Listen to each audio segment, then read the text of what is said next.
Now question number 3. If triangle ABC is congruent to triangle LMN, then find unknown x. These are two triangles ABC and LMN. In these triangles, angle A is equal congruent to angle L, and measurement of L is A is 40. So both of them are of 40 degrees. Angle B is congruent to angle L.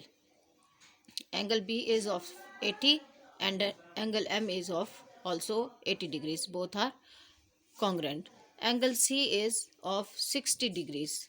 This is 60 degrees angle, and the remaining angle in this triangle is N.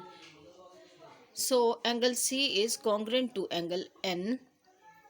We will write here angle C congruent to angle N, and the measurement of angle C is, if angle measurement of angle C is 60 degrees and measurement of angle N is of x degree, so x degree will be 60 degrees.